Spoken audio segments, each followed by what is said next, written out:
क़र्ब क़यामत का सबसे अजीम फितना, फितना दज्जाल। वो जब जाहिर होगा तो एक ख़ास किस्म की सवारी पर सवार होकर निकलेगा।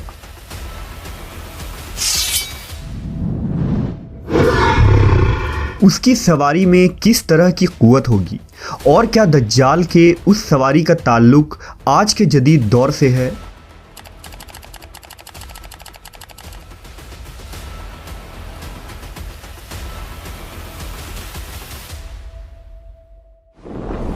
दज्जाल उम्मत मुस्लिमा के लिए सबसे अजीम फितना करार दिया गया है। हज़रत आदम अलैहिस्सलाम की तख्लीक से लेकर क़यामत कायम होने तक कोई भी फितना दज्जाल के फितने से बढ़कर नहीं है। दज्जाल के मुतालिक हम मुसलमानों के पास जो मोतबर तरीन ज़राए हैं वो नबी सल्लल्लाहु अलैहि वसल्लम की अहदीस मुबारका है, जिसकी रोशनी में हम ये जान सकते हैं कि दज्जाल के पास किस तरह की क़ुव्वतें होंगी और उन शैतानी क़ुव्वतों से दज्जाल किस तरह की तबाही मचा सकता है। लिहाजा अहदीस की किताबों में हज़रत इब्ने अब्बास, हज़रत अब्दुल्लाह इब्ने मसूद और इब्ने उमर रज़ियल्लाहु ताला अन्हो से दज्जाल की मखसूस सवारी के मुतालिक अहदीस रिवायत की गई हैं, जिनका मजमुआ ये है कि दज्जाल उस वक्त नमूदार होगा जब लोगों की ईमानी हालत बहुत कमज़ोर हो चुकी होगी। दज्जाल दुनिया में 40 दिन घूमेगा। उन 40 दिनों में एक दिन एक साल के बराबर होगा और एक दिन एक महीने के बराबर, जबकि एक दिन एक हफ्ते के बराबर और बकिया अय्याम मामूल के मुताबिक होगा। दज्जाल एक चमकदार गधे पर सवार होकर निकलेगा, जिसके दो कानों के दरमियान का फासला 40 हाथ होगा। दज्जाल अपने उस सवारी पर सवार होकर समुंदर में इस तरह दाखिल हो जाएगा जैसे एक घुड़सवार अपने घोड़े पर सवार होकर एक तंग नदी में दाखिल हो जाता है। उसके लिए ज़मीन समेट दी जाएगी, यानी वो बहुत तेज़ रफ्तारी से सफ़र करेगा। वो सूरज के गुरूब होने के मकाम पर उससे पहले पहुंच जाएगा। समुंदर का पानी उसके टखनों तक पहुंचेगा। दज्जाल के पास 70,000 की फ़ौज होगी, जिनके ऊपर सब्ज़ चादरें होंगी, यहाँ तक कि वो अबू अल मराक के टीले पर आकर ठहर जाएंगे। वो ऐसी बुलंद आवाज़ देकर सबको बुलाएगा कि उसको ज़मीन और आसमान के दरमियान सारी मखलूक सुनेंगे। फिर दज्जाल उन लोगों से कहेगा कि तुम सब मेरी इबादत करो, मैं तुम्हारा रब हूँ। इस मौके पर रसूल अल्लाह सल्लल्लाहु अलैहि वसल्लम ने फरमाया, तुम्हें ये पता हो कि तुम्हारा रब एक आंख वाला नहीं हो सकता। भला वो जो दूसरों को आंखें देता है वो खुद कैसे बीनाई से महरूम रह सकता है। उस बदबख्त दज्जाल के माथे पर काफिर लिखा होगा, जिसे सिर्फ मोमिन ही पढ़ सकेगा और उसे पहचान लेगा। दज्जाल अपने गधे पर सवार होकर सारी ज़मीन पर घूमेगा। इस ज़मीन का कोई मैदानी, सहराई और पहाड़ी इलाका ऐसा बाकी नहीं बचेगा जहां वो ना जाए, सिवाय मक्का मुकर्रमा और मदीना मुनव्वरा के। अल्लाह ताला उन दोनों जगहों के फरिश्तों के ज़रिए हिफाजत फरमाएगा। दज्जाल जब वहां दाखिल होना चाहेगा तो फरिश्ता उसका रुख फेर देंगे।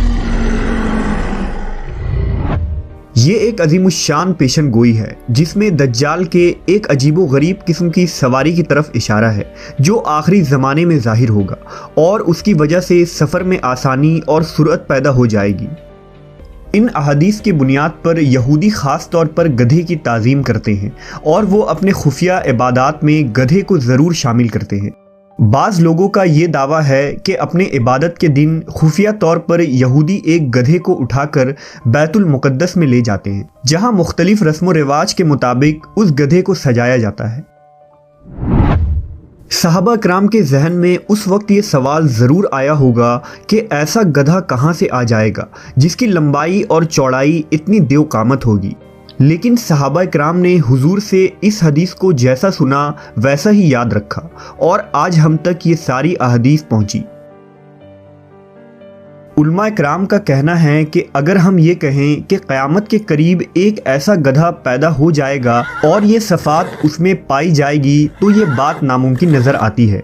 फिर सवाल ये भी है कि दुनिया में वो गधी कहाँ से आएगी जो इस किस्म के अजीबो गरीब और देवकामत गधा जनेगी और समुंदर का पानी उसके टखनों तक आए। ये बात अकल के बईद है। कुछ मुहक्किकीन के राय के मुताबिक दज्जाल की सवारी के लिए हदीस में लफ्ज़ दाबा या जानवर का लफ्ज़ इस्तेमाल किया गया है और वो किसी भी तरह की सवारी हो सकती है। लिहाजा मुहक्किकीन के राय के मुताबिक मुमकिन है कि दज्जाल की वो सवारी उड़न तश्तरी या जदीद हवाई जहाज़ की कोई एडवांस शक्ल हो। गर्ज ये कि हम जानते हैं कि आज के इस जदीद दौर में हवा और आवाज़ के रफ्तार से कई गुना ज़्यादा सुपरसोनिक जहाज़ तैयार हो चुकी है और उड़न तश्तरी के किस्से भी पिछले 100 सालों में बहुत मशहूर हुए हैं, जिनको यूएफओ कहा जाता है। इन यूएफओस को देखे जाने के वाक़यात ज़्यादातर बरमूडा ट्रायंगल के नज़दीक हुए हैं, जो फ्लोरिडा के करीब है।